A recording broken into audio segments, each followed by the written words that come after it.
Blessed be everyone. Welcome to another YouTube live stream from Mystery Witch School. Welcome, Dwight. As I wait for people to come on to the chat, welcome to those of you watching the replay. Today, we're going to be tackling one of the most misunderstood aspects of witchcraft. Is it evil? And if you've ever wondered about the myths, fears, stigmas surrounding witchcraft, then if you're on the replay, stick around, as you might be surprised by what you learn, or you may not be. So as I wait for people to come on,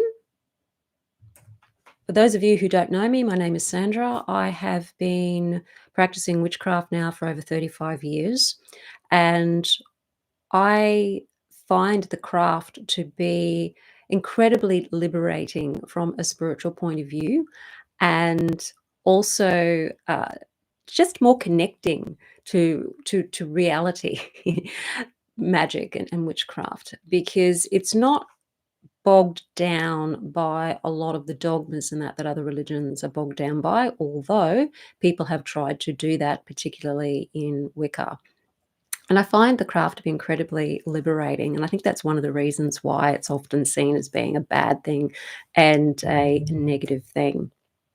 Hello, Shannon. Welcome. So we're going to discuss today the history of witchcraft, the importance of intention, and why that makes the difference between witchcraft being more harmful or witchcraft being more positive. And we're going to bust some of the myths around the so-called dangers as well. There's questions people have asked me, and so I've got a few answers to those questions we'll go through at the end of the live. Plus, any questions that you have along the way, if you're on the live, if you are watching the replay, still post your questions in the comments field, and I will answer them via the comments. Now, as I said at the beginning, my name is Sandra. I've been practicing for over 35 years. And what I'm doing with Mystery Witch School is helping witches who either want to start a practice or who want to deepen their practice to confidently bring magic into their life on an everyday basis. And by magic, I mean all aspects of magic, the ritual side of magic, the connection side of magic, and of course the spells and things like that, which of course we don't have to be doing every day. But having that connection to nature, connection to ourselves, our spirituality, and having a little bit of ritual in our life on a daily basis, even if it's just a simple little thing like enchanting a cup of tea, really connects us to our magical selves. So let's see who else is here. Shannon, just Shannon and Dwight here at the moment. And do comment in the chat if you have any questions, or just say hello. Let me know where you're from. What did you hear about witchcraft? What myths have you come across when it comes to witchcraft? And pop them in the comments, before we dive in, so that I can listen, read them, and talk about them. And I'd love to know what your first experience was with witchcraft when you first came to it. What was your experience? Were you shocked by the experience, or was it something you weren't expecting? It wasn't maybe as over the top as maybe you thought it would be. Maybe it was more boring than you thought it would be. Just let me know in the comments and also in the chat as well. Also, there is super thanks and super chat as well. So if you want to donate to the channel through Google, you can do that. And there's also PayPal Me as well if you want to donate via PayPal.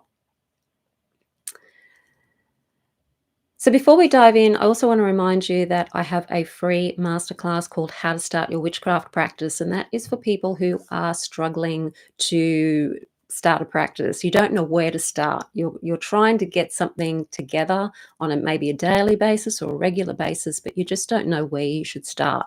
What do you start learning? What do you do next? And what do you actually need to know as a witch?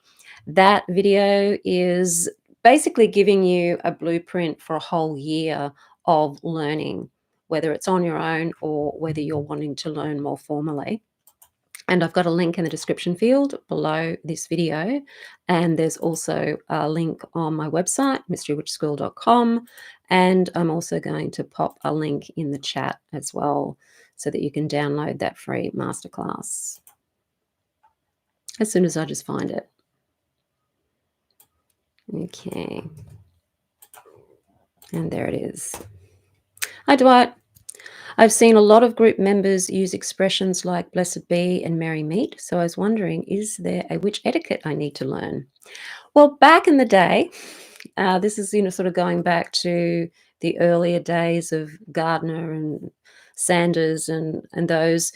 Merry meet was what you would say to when you met another witch. So if you turned up to a moot or you turned up to, a coven meeting or a ritual, your greeting would be merry meet. And that's sort of coming from a bit of a nostalgic medieval kind of tone. Merry meet, merry part, merry come again, which is actually the whole thing. So merry meet is just a greeting. And blessed be is generally not a greeting, although I often use it as a greeting, more on when it comes to emails and things like that. But blessed be is something that you would say when you're parting company. Or sometimes you might say it in the circle when you're passing the wine around or the bread around or whatever it is you're using for the food aspect. You might say blessed be. Often you would say in those circumstances, may you never thirst or may you never hunger, things like that. So yes, they are kind of an etiquette. They come from more the Gardnerian Alexandrian tradition, but they've sort of moved their way through into other traditions as well. So yes, that is a bit of a witchy etiquette there. So yes, merry meet everybody. I like to say blessed be too. Okay. So when I first came to witchcraft, I didn't really have a negative view of the craft because I'd already come across it when I was younger. I'd read a book on witchcraft, which was coming more from a Cochrane perspective, but it was basically painting witchcraft or Wicca actually in a very, very positive light. So when I came to the craft, I came in pretty much in the 90s, the very early 1990s. And by that stage, Wicca was very big. It had gotten a very positive image in the New Age circle because I'd sort of come into it via that way of coming in. So I never really had any negative associations with witchcraft. And even as a younger child, I never associated witchcraft necessarily with evil things. It was almost like I just instinctively knew that you can use magic for good or you can use magic for bad. It's up to the person what they do with it. It's not the magic or the craft in and of itself. So I haven't had the experience of being afraid of the craft or believing in the myths of the craft like maybe some other people have. So if you've had those fears because of maybe your upbringing and what you were told, let me know in the comments, let me know in the chat, because I'm very curious as to how other people have seen witchcraft as you sort of have grown up, and because now you have an interest in it or you're actually practicing it or you want to practice it, how things have changed for you and if you still have some fears there. Now, one of the things I did notice when I was doing Mystery Witch School and toying with the idea of doing Mystery Witch School was the fear of other people's fears of the craft and how that would affect me. Because, coming out publicly, what will that mean? Because there are still people out there that have these beliefs about witchcraft being evil and all these things. So it was a bit scary to sort of come out with that. But I was surprised that pretty much everyone that I've come out to has been pretty receptive and pretty open to it. And some people are even aware of it, even aware of the more positive aspects of witchcraft. They're aware of Wicca. They're aware of the more positive marketing, I guess you could say, around witchcraft that came about in the 80s and the 90s, where it was more focused on in a more positive way. So it hasn't been as bad as what I thought it would be, but it was certainly a bit of a fear that I had. But even though I didn't consciously have any issues with witchcraft, I found that subconsciously there was a part of me that still believed that what I was doing was wrong in some way. And I had to do some shadow work around that to actually heal the belief that practicing the craft, talking about it was somehow wrong in some way. And it was a belief that I'd obviously picked up from my childhood. When I gave an image to the belief, I saw the nuns actually and priest in my primary school. So I picked it up somehow from my Catholic upbringing that witchcraft was wrong, even though consciously I didn't believe it. My subconscious still picked it up. So I still had to do some work around it. So if you find that you've got fears around it that don't seem logical to you, or they're not fitting your conscious awareness of what it is, it might just be the subconscious beliefs are still there because they haven't been changed in the subconscious mind. And you may need to do some tapping or something around that to feel more comfortable subconsciously with what it is. That was what my experience was. Okay, I always was told it's evil, but never believed that. A lot of people in my life I've lost since I came out. That's so sad, but it does happen. Catholic school tells you it's evil, yes. Being told that it's wrong and against God, and I still have a bit of a block in that aspect. And that blockage is probably coming from the subconscious that you brought up with that belief, and so it's still there. I was not aware I had that belief that it was wrong. I totally thought that, I've been doing, witchcraft for 30 years. How come I still have this? All of a sudden, I realize I have this belief. It's kind of funny, but anyway, I did some tapping on it and got rid of it very, very fast. And I've worked with other witches just doing 5 minutes, seriously, 5 minutes of tapping on that belief, and it's totally wiped that belief out. So it is just a belief. And we will move on now to understanding the fear around witchcraft, the roots of the fear, the roots of the stigma. So it's been misunderstood for a very long time. And historically, in Western history anyway, witches have been feared and persecuted for at least since the Middle Ages and probably before that. You've got the witch hunts, of course, and the fear tied to, religions, intolerance, religions that are wanting to dominate politically and actually dominate completely. And you'll find that when you've got any kind of ideology, whether it's religious or political ideology that wants to dominate completely, often they will vilify any other ideology that stands more for liberation and freedom and wanting to, really discover who and what you truly are so that you can empower yourself with that knowledge. Magic, unfortunately, tends to fit into that category of being often very feared in not just within Western paradigm, but within an Eastern paradigm as well by dominating religions, because magic does give us that sense of power, that does give us that sense of connection, and it connects us to who and what we truly are. More than anything, magic connects us to our divinity. And that's something that in a lot of religious paradigms, and Christianity is not the only one, other ones, you're not allowed to have that God aspect to yourself. You're down here and God is out there somewhere, or you're meant to want to, not have a need to create in this earthly world. It's all about becoming pure and pristine in this earthly world so that in the next world, when you die, then you get all the goodies. And that's not what paganism is like, and it's not what the magical paradigm has been either. In magic, it's about we're here to create. So let's get on with creating. And if we want to create something, we want to create something good. But there's a lot to battle with magic at the moment because we're still coming out of that paradigm of magic being bad. And we still have to work with that. And we've still got to work with people and religious paradigms that are against us doing our magic and us creating the life we want to create and connecting to our divinity more than anything. So we still got work ahead of us to be able to really be free and to create. And it's unfortunate that we still have the people in power who still want to curb our freedom.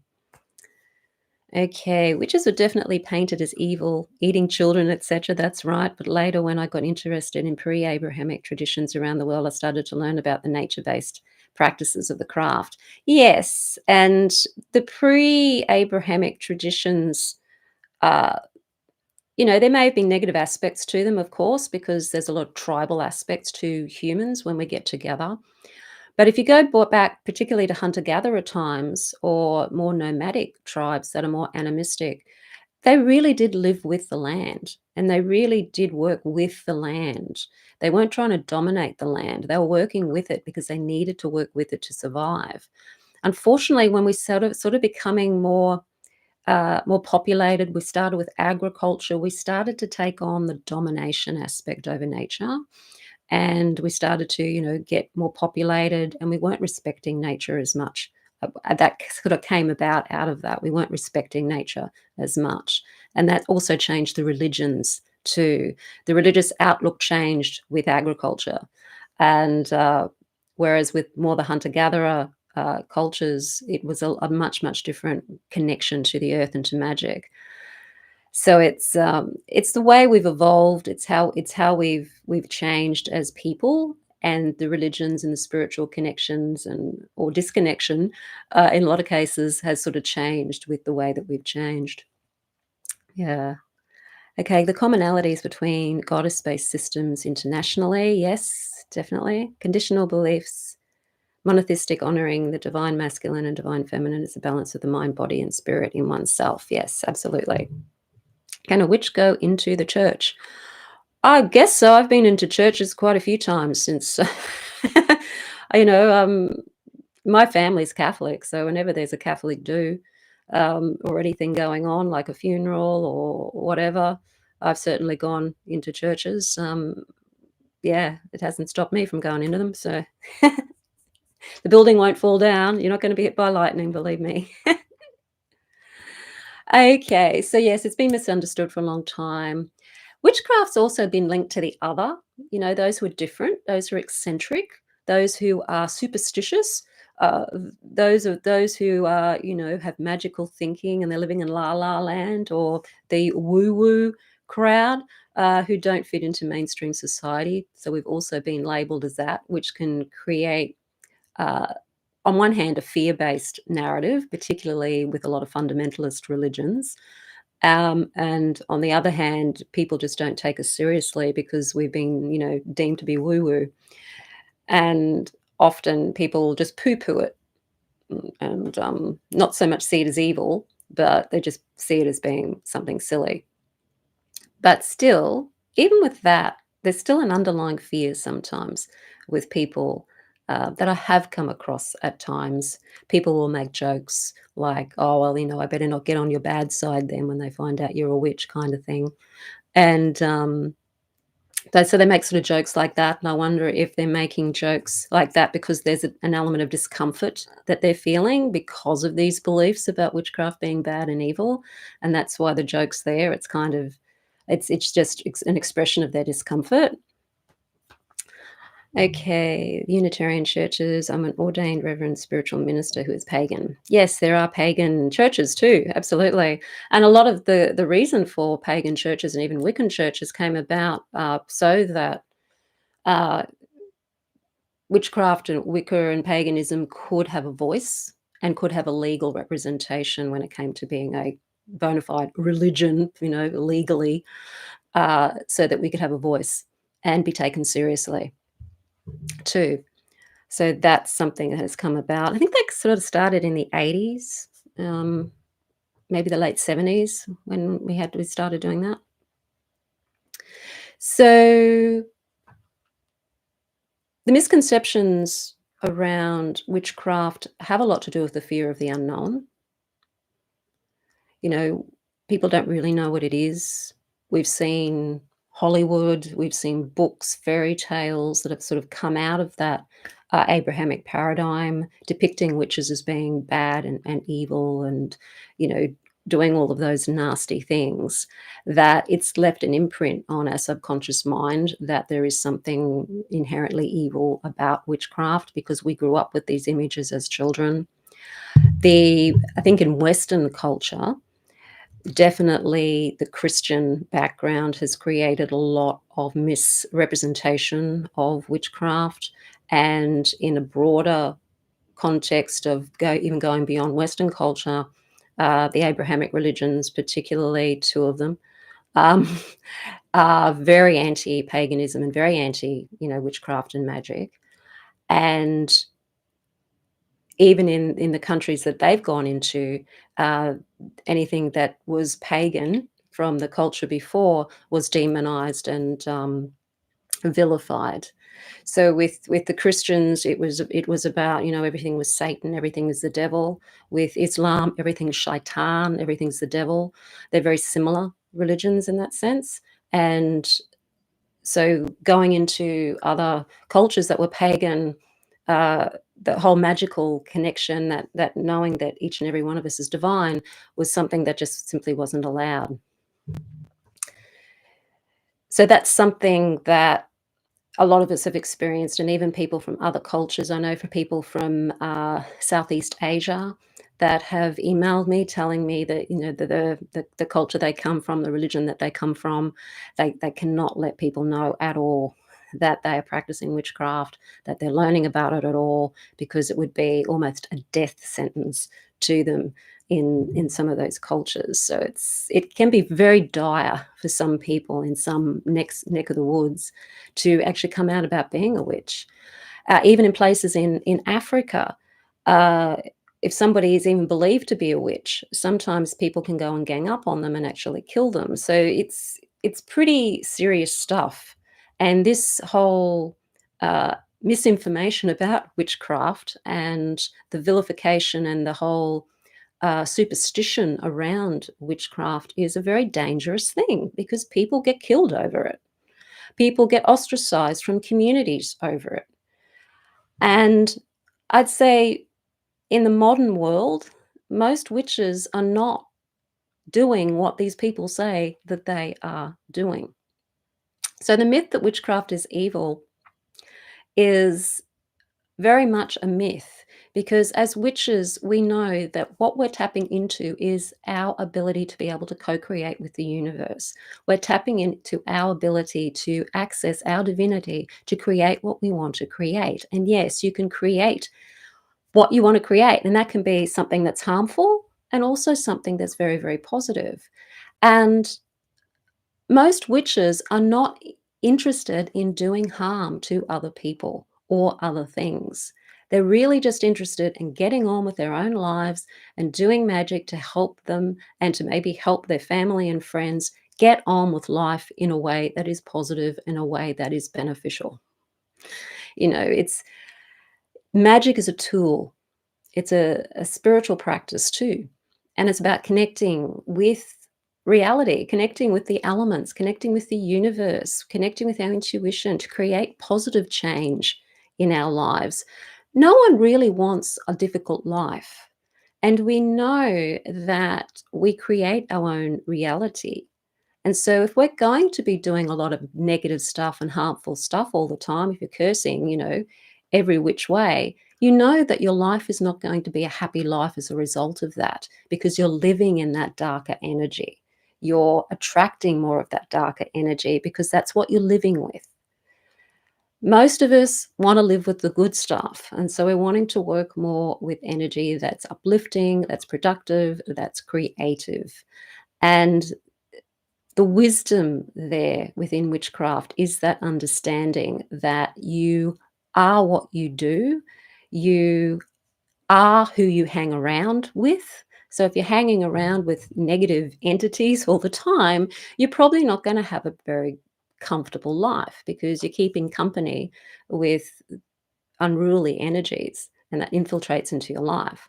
And the same if you're keeping company with more positive energy and working with gods and goddesses and other various spirits out there that are more uplifting, then you're going to have, and you're working with them in a way that is more positive, you're going to have better results happen in your life, and you're going to have a better time of it in your life. And this is something that anyone knows in a magical sense. Okay, goddesses are creators, fertility rights protectors, yes. Where are we with the comments? When we shifted to the agrarian phase, the balance between masculine and feminine divine became skewed. Yes. When the first divinities were goddesses. Yes. And the other problem with the when we sort of went into agriculture was that's when we started to get more populated. We started to get more of a division between those who had and those who have not. And that's where we started to get these divisions between the rich and the poor. And we started to get more dominating energies, like more of a hierarchy when it came to the or politics started to come out of that, because the more people you have, the more you have to have in place to be able to keep everything cohesive. And so we developed more sort of governments and things like that. And then, we end up with all of this power and corruption often around that. So they're the changes that we've experienced, and spiritually, those changes happened as well, within our consciousness anyway. In some ways, we went backwards. In other ways, we've gone forwards. Okay. That's why before I start working with a god, I check how they treat the goddesses in their pantheon. Good. Um, Definitely not evil. Made me overcome my remaining fears about witchcraft. Oh, okay. Thanks, Dwight. Goddesses are creators, while the men are hunters and gatherers, women raised and nurtured young. And so everybody had what they were good at, and what worked in small, because the hunter gatherers were in smaller groups as well. And humans, we work well in small groups, but we don't work so well in big, large populations, unfortunately. That's when we start to run into trouble. Um, Okay, through there, joining new worlds are born. Yes. Is there a way to block negativity when you're with someone that is? Yes, working on your own energy and working on shielding. And I've done videos about shielding, and I've also done videos on energy vampires. So have a look at those in my playlist. That will help you there. Okay. So if you're practicing witchcraft with positive intentions, then there's nothing evil about that. Okay. You're just working with your path and where you're going and how you want your life to be for you. And there's nothing evil about that. If you want to even go back to the Wiccan Read, which is sort of half of Aleister Crowley's do what thou wilt shall be the whole of the law, love is the law, love under will, which does not mean do whatever you want at all. It's to do with your higher self and your higher self's will. Gerald Gardner sort of simplified that, and he put it into the Wiccan Read, which is, and at harm none, do what you will. Now, the problem with that is it's impossible to not harm and survive. So what we try to do is harm as least as we can. And what I mean is that life requires death to survive. Every living being has to feed on something else that's living or has lived. So you either have to kill it or you're eating it live. And this is the way life is. Life actually and death are like this. And they work together. They're a polarity, so they work together. And one of the things that we really have to understand as pagans, if we really are connecting to nature, is that life requires life and death to keep going. And that's a hard truth, I think, for a lot of us. It's a hard truth because spirituality, particularly in a new age sphere, has often been seen as being perfect in some way, where you don't have to do any harm to anything or anyone in order to be spiritually up here. But if we're living here on planet Earth, then in order to eat, we have to kill. And that's the way it is for all creatures. Even plants rely on the death of other plants, of nutrients in the soil that come from things breaking down because they've died and they've moved on. So that is an aspect of life that is true. So you cannot harm nothing and survive. So the way to work with that is to try to do the least amount of damage as you can and try to be as humane about things as you can be. So that means when it comes to protection magic, for example, rather than just going and doing a death hex on somebody because they upset you in some way, maybe they stole your boyfriend or something, um, as much as you might want to kill them for doing that, the whole idea is that you can still protect your relationship, you can still protect yourself by doing defense magic without it actually having to harm the person that you are protecting yourself from. There are other ways to go about doing magic and doing things so that you're not having to mess with that icky side of things and bring yourself down vibrationally to the level you'd need to be at to do harmful magic. So that's really what the "and at harm none do what thou wilt" means in this more broader context. So I hope that makes sense. I can sense the connection with nature, animals, and peace with paganism that I do not feel with conventional God-fearing religion, but there always is the burn in hell thing. Yes, yes. I have come across some extremely bad witches who harm people for sport. Yeah, that just tells you where they're at in and of themselves. Uh, and they're not in a good place. Uh, it, it's more of us who are on the good side and balanced, but you have extremely dark occultists out there too. Absolutely. Because the truth is, no matter what you're into, there are going to be people who are into the darker aspect or going to use that for bad things. So while the majority of people are just trying to get on and do the best they can and do more positive things with their life and are really trying to build positive things, you're going to get that minority, and they are a minority, that are the other way inclined. And you get that in everything. You get that in all religions. I mean, look at in the Western world, look at the destruction that fundamentalist Christianity has reaped. How destructive and evil some of those people can be in what they've done. More harm has been caused to humanity through religion than through anything else. And that's not just in the West, in the East. Terrible atrocities have happened due in the name of Eastern religions. So any religion, any spirituality, any ideology, political ideology can be incredibly destructive and can be used as a weapon because of hatred and anger that's within the person that is doing that evil magic. They have a lot of anger in them, they have a lot of resentment in them, they are not happy people. And they're a minority, fortunately, but they're the ones that give the majority a bad name and a bad rap.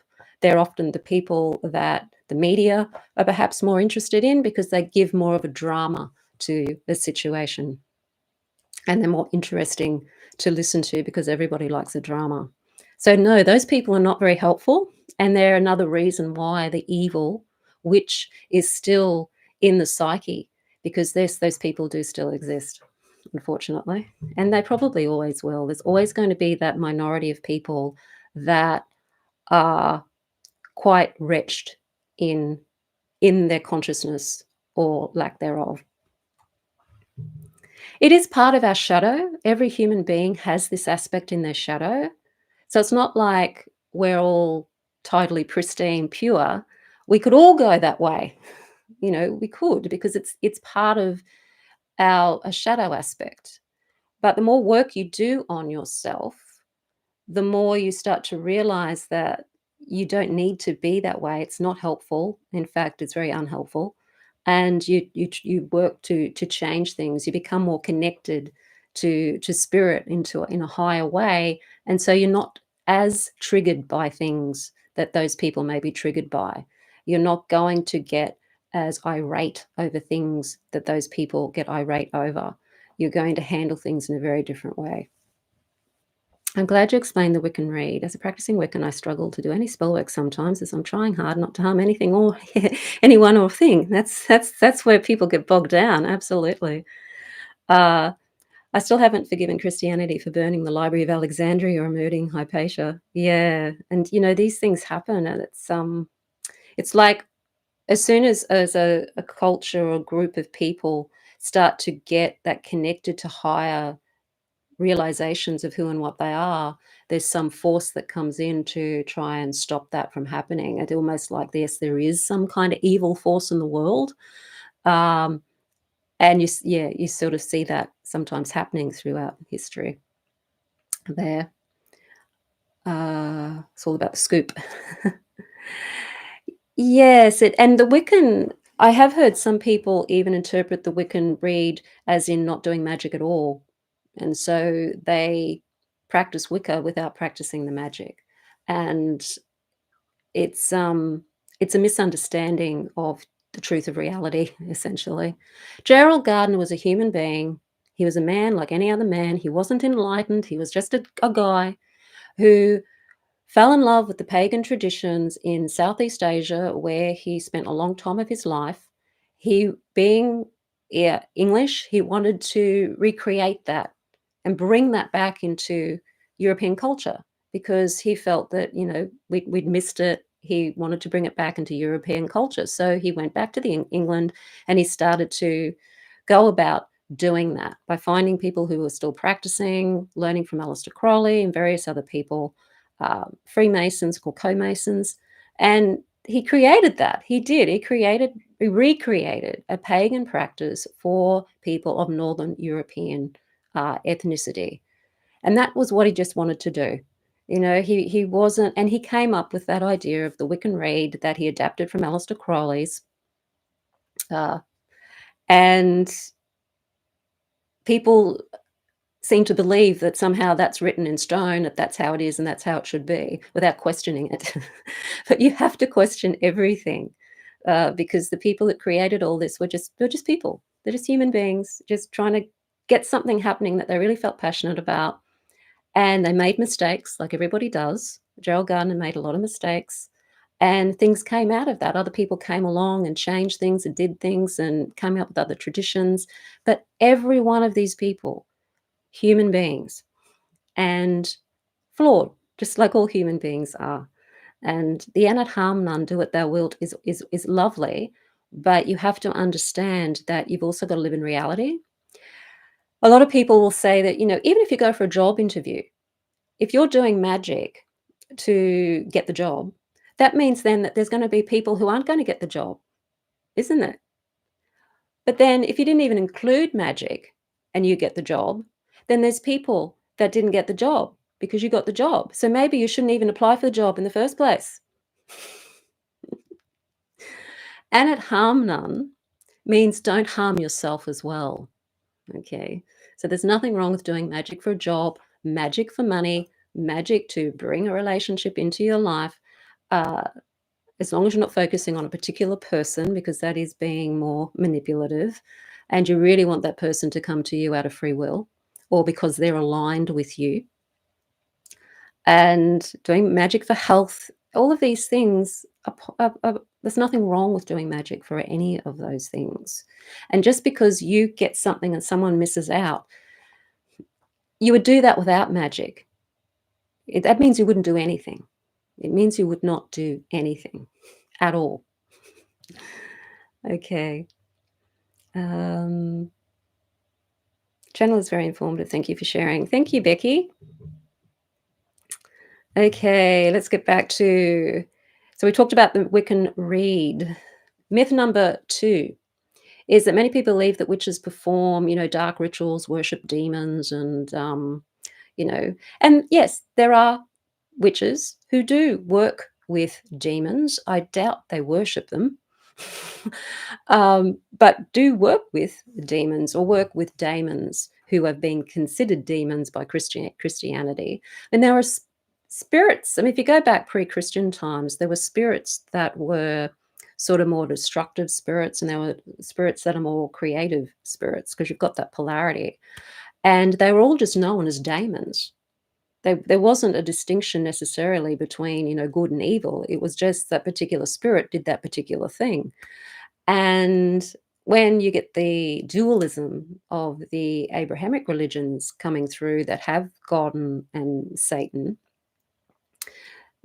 then you get the dualism. And so all of a sudden, a lot of these spirits got pushed into the demon category, and some of them weren't necessarily dark spirits or that destructive, and some of even the goddesses got thrown into that category as well.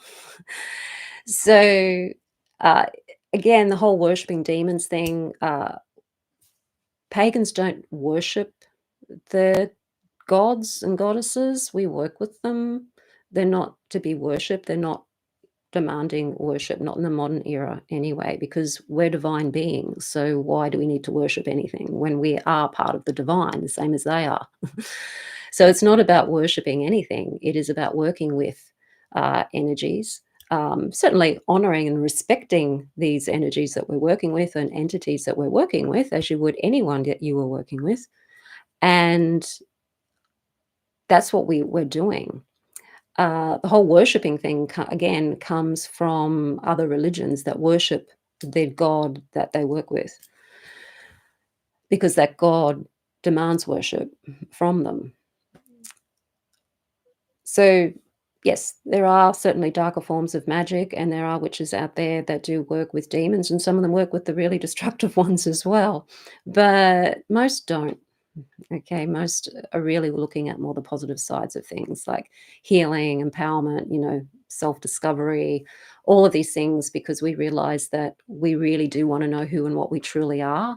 And that's what we're interested in doing, and working in a way that's very positive. I mean, at the end of the day, witchcraft is about personal responsibility. It's about giving up the blame game and taking personal responsibility for our lives. The magical path is a very difficult path for that reason. You have to stop blaming everybody else for your problems and start taking your own initiative and your own responsibility for your problems. And that includes your emotional aspects and how you react emotionally to things. You can't blame other people for how you feel. You have to take responsibility for your emotions. If you react to something that somebody said with anger, then that's your anger, and that's because you've reacted that way. It doesn't necessarily mean it's bad to feel anger. It just means that you're the one feeling it, and that other person hasn't caused it. You've caused it. And it's up to you then what you do about it. You can just listen to the anger and go, okay, I'm angry. Does that mean there's something I need to defend myself here? Okay, if so, how do I do that?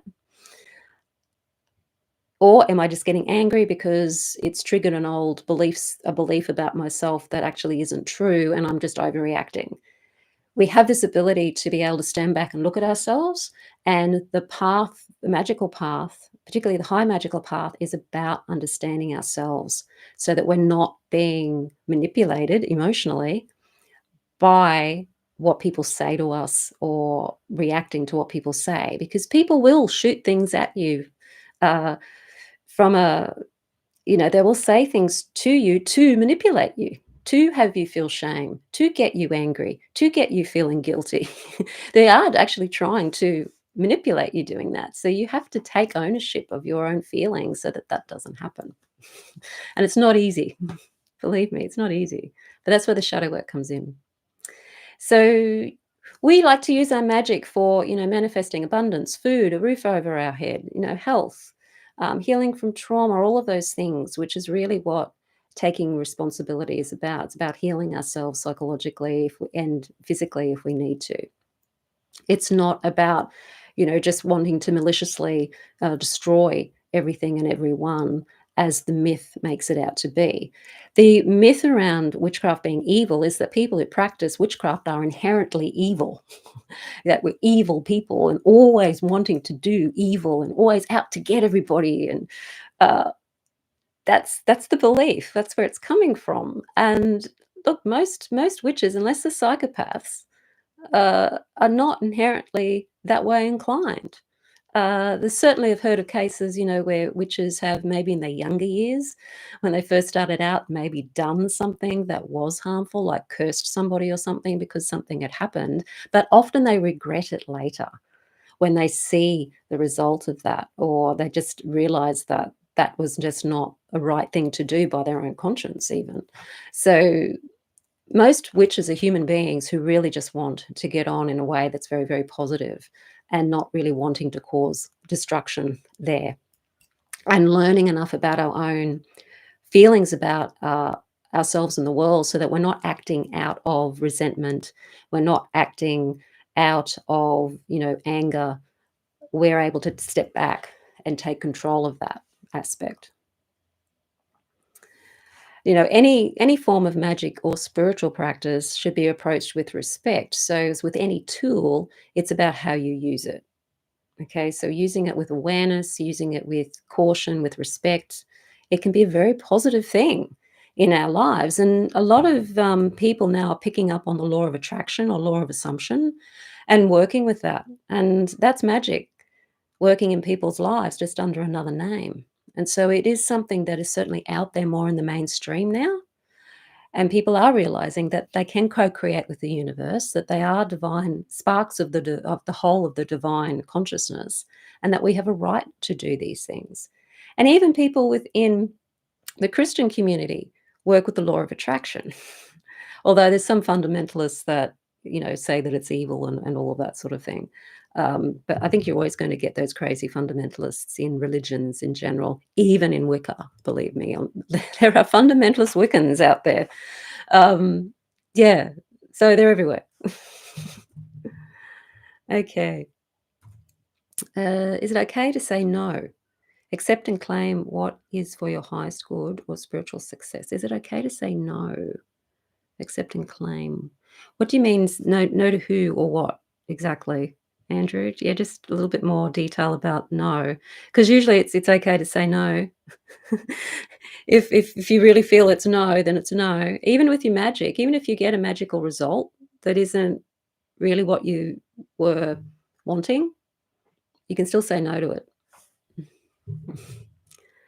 I prefer healing and helping people, but there are rare occasions that I needed vengeance for something that happened that was just too bad for me to ignore. Yeah, just I know that sometimes you want to teach someone a lesson or somebody needs a lesson. It but still it's something to I mean, what was the need for the vengeance? I know that vengeance is something that's innate within all of us, and certainly there's times when think somebody does need to be taught a lesson. So I guess it depends on how you're reaping that, how you're doing that, and what's the real reason for doing it. I guess is the way to look at it. Bending of will, or if you are made to feel uncomfortable. Is it okay to say no to bending your will, or if you're made to feel uncomfortable? Absolutely. If you're made to feel uncomfortable, you can definitely say no. It's not about being a doormat for anybody. You can certainly use magic to push back on someone, to protect yourself from someone, to bind them, to stop from harming you. Uh, it's okay to do that. It's okay to use magic to defend yourself. Absolutely. It's just you've got to be aware of using it when it comes to wanting vengeance or things like that, because you ri- it, you risk the you risk going down into that emotional pit of resentment and anger, and it's more the emotional aspect of it that's dangerous, because it puts you in a vibrational state that isn't necessarily a good one for you to be in. So think of it selfishly, that how do you want to feel and how do you want to be vibrating? Okay. Be very selfish with that. Do you want to be vibrating in a way that is more upbeat, more uplifted, more resonating with your knowledge that you are connected to all and everything? Or do you want to be vibrating in that state of resentment and anger that you need to be in order to do a curse or a hex on somebody? And, do you want to be in that? Because even though you can protect yourself from that energy to some extent, and a lot of the witches that do dark magic do a lot of protection around themselves so they're not attracting a lot of the negative stuff. If you somebody who does it a lot, it is going to cause problems in your life in some way. So it's just understanding that you wouldn't use that ability to harm unless you absolutely 100% needed to in a life or death situation, perhaps, because it's okay to defend yourself. And sometimes to defend yourself, sometimes you do inadvertently have to ward off, like if somebody's attacking you physically, then you have to defend yourself. And that may mean having to attack them back physically, right? The same may happen with magic as well, but you have to really be aware that that's the situation you're in and know that even if you do have to act that way, that you need to be able to bring yourself back out of it again really, really quickly so you don't get stuck down in there. So it's okay to defend yourself. Okay, so don't feel that you have to let people walk all over you. You can defend yourself. And depending on the perpetrator, like if they're a psychopath, for example, then yes, you may have to do some really serious magic to ward off a psychopath because they they will not give up. They are, mentally deranged. So you may have to be more heavy-handed in those kinds of cases. But generally speaking, you try not to. Okay, so I'm saying generally speaking, yeah, try not to. But there are some cases of defense where you may have to. So I'm not saying be a doormat. I'm not saying let them, walk all over you uh, at all. Defend yourself. Okay. So what witchcraft really is in the modern sense, and what you can get the most out of it, is that it's a path of self-discovery. It's a path of empowerment. Okay. It is saying, I am a divine being. Okay. I have a higher self. My higher self is that part of the divine. I'm in a physical body having a physical experience. Yes, I have an ego, which often gets in the way of things, but it's there to keep you safe. And if you can learn to use the ego as a tool and the ego becomes more a servant rather than the master, then your higher self can be the one that guides you and you can be connected to that aspect of yourself and heal the emotional wounds that you've picked up from lifetimes and manifest the type of life that you desire to manifest. So it's a practice that's rooted in self-awareness. It's a practice that's rooted in personal growth because it's a magical practice, and magic is about know thyself in the Western paradigm. Witchcraft isn't always spiritual. Witchcraft can be simply practical. It can be just a practical way to get things done. But because of its connection to high magic and its connection to the Western path, from a Western perspective, it's taken on quite a very strong spiritual aspect. And if you go back to the hunter-gatherer days of like shamanism, it was very, very spiritually connected then, as well as being very, very practical. But back from an animistic point of view, spirit and practice are the same thing. There is no spiritual, everything is spiritual anyway. So there's no distinction between what's physical and what's spiritual. We've developed that distinction through our history, but really there is no distinction between spiritual and the practical. It all is part of the divine, every aspect of it, all of the polarity, the positive and the negative are all aspects of this divine consciousness. All the gods and goddesses are also, like us, manifestations of this divine consciousness. And witchcraft has helped me build my confidence. It's helped me discover my inner power. Working with deities, particularly Hecate, has helped me understand more of who and what I am.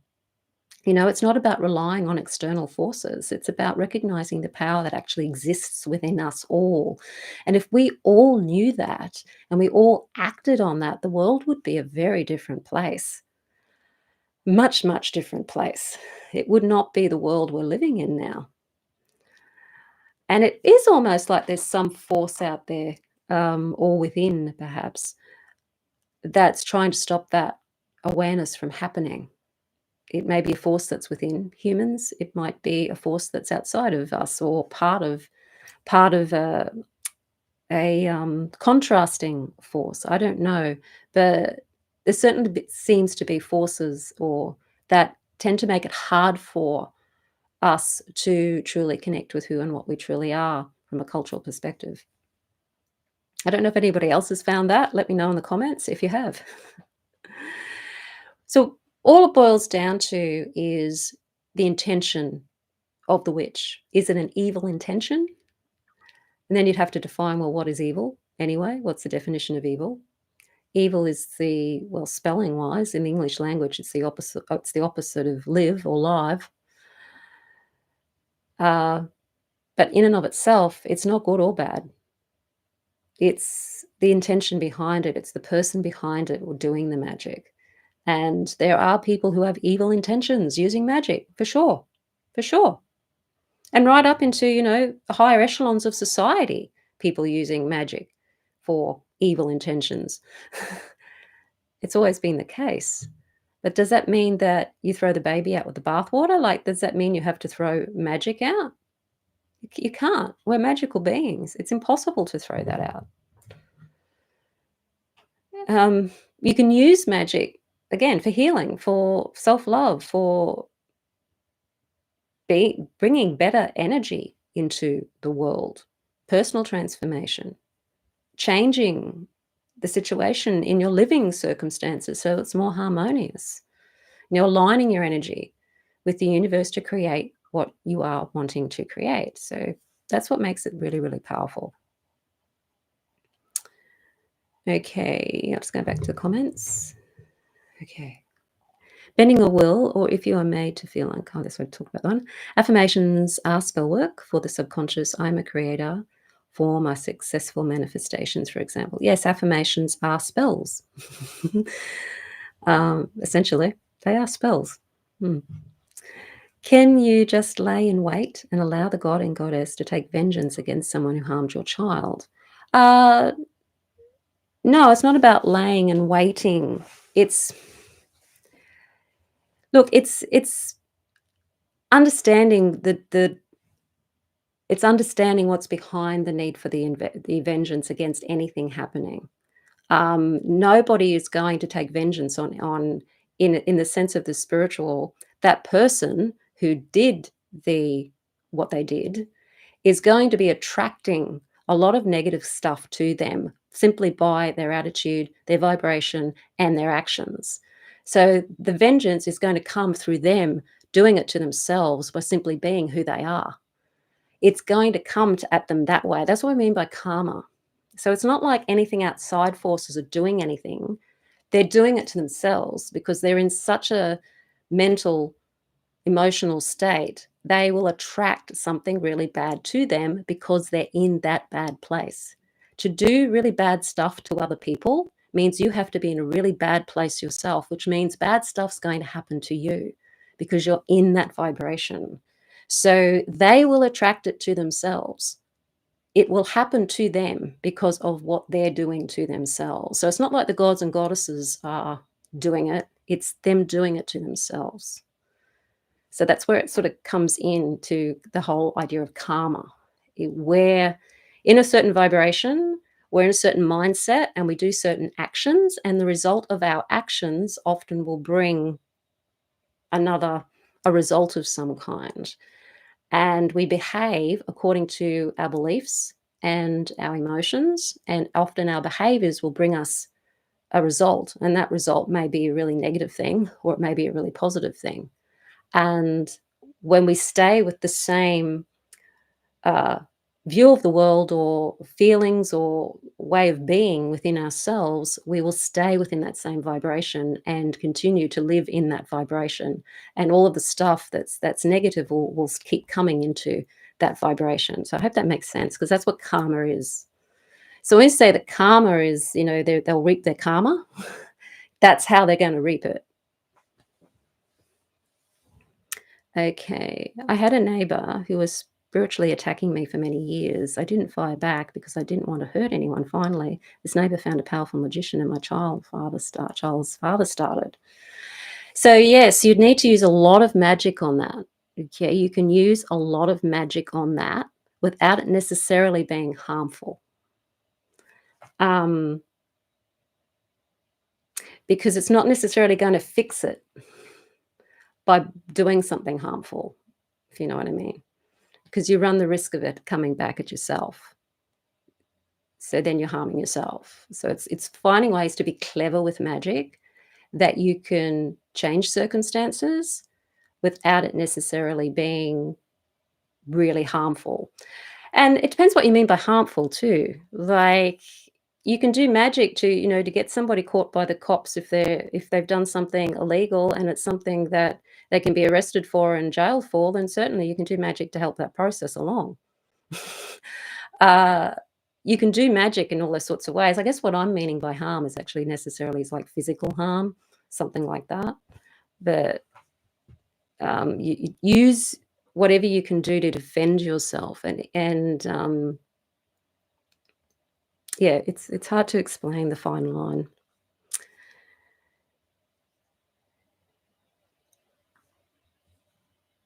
Several readers to move into the dark energy or the dark aspect of yourself to defend yourself. Hmm. Yes, yeah, sorry to hear that, Becky. That's awful circumstances to be in. Uh, doing magic in the first place, yeah. Witchcraft it isn't about unicorns and butterflies all of the time, but it is about understanding what you can do and what you need to do based on the circumstance. Um, when you are, and can you practice the defensive arts? The keys are when they are to cast or spell work, that it backfires and you're bereft positively. Hang on. When you are and can practice the defensive arts. Yes, practicing the defensive arts. The keys are when they are to cast or spell work, that it backfires and you benefit positively. Yes, sometimes what they're doing, you mean, will backfire onto them. Yes, it's another way to use magic is for their magic to backfire onto them. If you know that people are sending you a lot of negative energy, you can return it to them, or you can actually transmute that energy into something positive so that you can take that energy that they're sending you and actually use it for your benefit. And these are martial arts tactics. I always heard if you do dark magic, get it back tenfold. Is this true? If you do dark magic, get it back tenfold. No, it's not necessarily tenfold. It's just that it will come back at you. Everything comes back. Okay, everything's mirrored. So it's not that it's threefold or tenfold or whatever. It's more that if you're staying in that energy and you can't get yourself out of that energy, then you're likely to end up with bad things happening to you simply because you're in that energy. So the case is try to get yourself out of that energy so you're not attracting that stuff to you. Um, yeah, because there are magicians that know that, and so they have on occasion had to do something that has been pretty dark, but they've been able to get themselves out of it really fast so that they're not getting it back at them. But if you're doing it all the time, like you're somebody who casts dark magic all the time, you're always going to be in it. I'm so new to this, but I've always wanted to know if the pentagram considered evil to the craft. I have cane with one cast and a handle. The pentagram is not evil, never has been, and it's only deemed to be evil in the Christian paradigm. If you go to some places in the Middle East, you may even find the pentagram on the flag. I think it might be Moroccan flag. It's got a pentagram on it. If you've ever gone and bought anything that's Moroccan, often they've got pentagrams as part of the decoration on a bowl. I've got a bowl that's got pentagrams all around it. I've got little glasses that have pentagrams, and they're Moroccan. They're made in Morocco because the pentagram is actually a sacred symbol in their culture.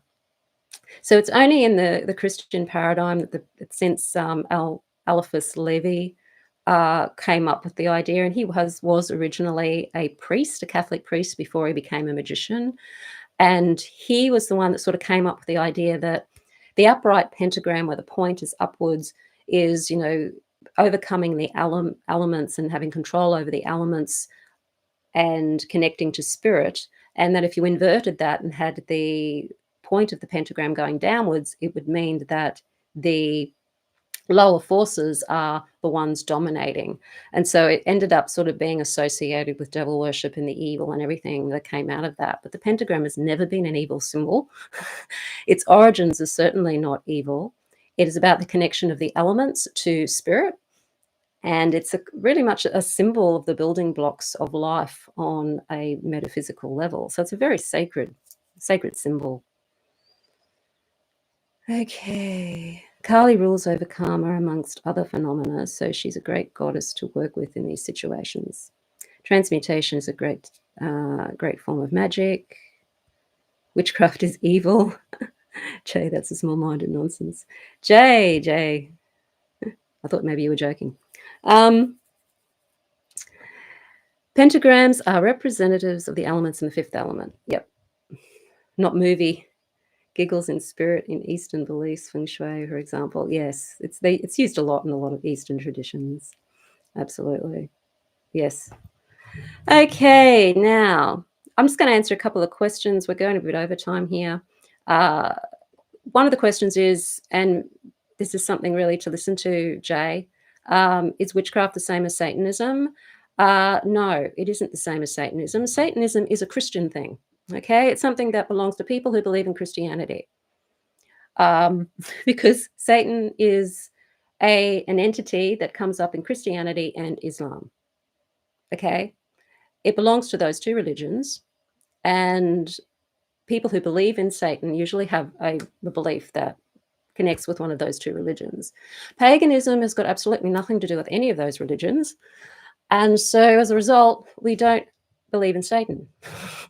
Yes, there are Satanists who call themselves witches because they practice magic. But that doesn't mean that all witches are Satanists. It's only the ones that practice Satanism who call themselves witches. But from a pagan perspective, no, it is not the same as Satanism. Can you be a Christian and practice witchcraft? You could be a Christian and practice magic, which means you could be a Christian and practice witchcraft, because witchcraft essentially, as a practical aspect of the word, is the practice of magic. So yes, you could be a non-pagan witch and be a Christian. There are Catholic witches out there. I've had people who've commented on my videos who are Catholic witches or Christian witches. So yes, there are Christian witches out there, for sure. What's the difference between Wicca and witchcraft? Wicca is a religion, technically speaking, and witchcraft is simply a practice. It's very broad, and it is a practice. It's a practical thing. It's a practice of magic in various different styles and ways of doing it, depending on what culture it comes out of. Wicca is sort of a religion that's kind of got set rituals and sort of set practices around it.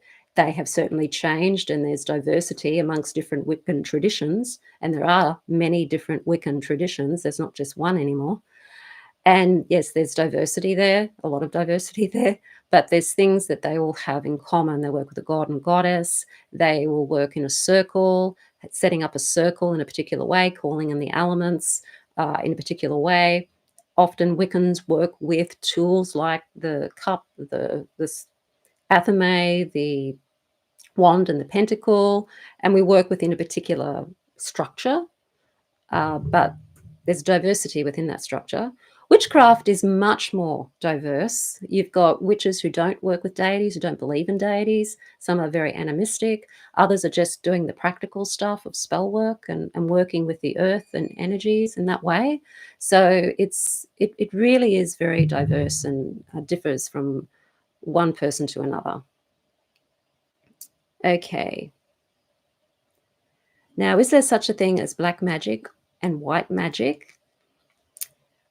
Again, we're coming back to the intention. So if you're going to associate black magic with the more baneful, harmful side of magic, then that's what it is. It's sort of more baneful, more harmful, more manipulative maybe. And then you've got white magic, which is trying to be not harmful in some way. It's more creative magic, I suppose. And labeling magic black and white doesn't help magic at all.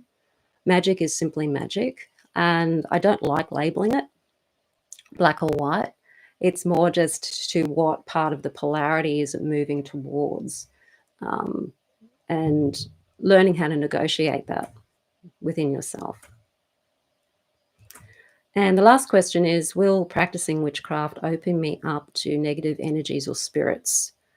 So this is a question that probably demands another video, actually, because yes, sometimes doing things can open you up. Like if you're playing with Ouija boards and things like that, it can open you up to other spirits and things that you may not want to be opened up to, or have come into your proximity. So when you're doing magic, you want to make sure that you are in an environment that you've created a safe space, so done a circle or something. So there's certain protections you need to have when you are doing magic so that you aren't going to necessarily attract negative entities. But most of the time, if you're doing ritual or you're doing practice that is very, I guess you could say, um, positive, or you're working with particular deities and you're asking for them to help with protection, then it's not something that's going to be dangerous, and you're not going to necessarily attract anything dark. So most of the time, you're not going to attract dark energy to you. Uh, it depends on what you're working on, who you're working with, and that's where it comes down to. So I wouldn't play with Ouija boards because they can attract any manner of spirit. Okay. Pagans in Northern Ireland to this day. Yep. Yep. Pentagrams are representatives of the elements. The fifth element. Got that. What are your thoughts on mirror magic? When I was younger, I used to see a woman walking through one of our mirrors. Okay. Mirror magic can be used for all different sorts of things. Mirror magic's often used for return to sender magic. So if somebody's throwing negative energy away, you can use a mirror to deflect that. She wasn't a ghost, she was a real person. I know it sounds crazy. Oh, okay. That's really interesting. I've never known anyone to be able to do that before. So I suspect there was some spirit aspect to that. I mean, there are legends of mirrors that you should cover mirrors when you're not using them. It's because mirrors can be into a portal into another world. And sometimes in magic, they can be used for that, like the dark mirror for scrying, for example. So they can be portals.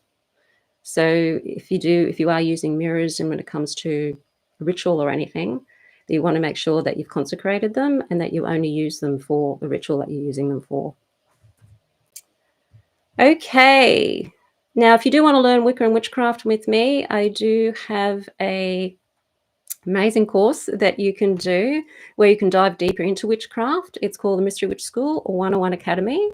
And this just helps you tap more into your inner magic, learn how to be a witch, how to navigate your way in the world. It helps you work on yourself as well. So you get to navigate the know thyself aspect, as well as learn magic, energy work, working with the seasonal rituals, connecting to spirit, connecting to your inner magic, and just bringing magic into your life on a daily basis so that your life becomes magical. And that Mystery Witch School 101 course is a 12-month course. You can find the link to that for more information on my website, mysterywitchschool.com. You can find it in the description field below this video. And you can also grab it if you're in the chat as well. There.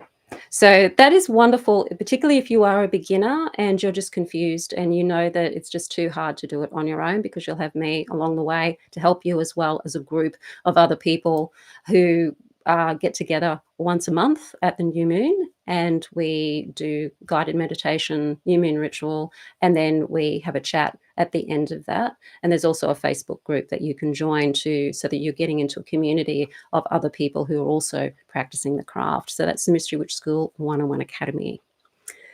Okay, thank you, everybody. Thank you for being here. I think I will see you next week at the same time with another live. So have a wonderful week, and blessed be.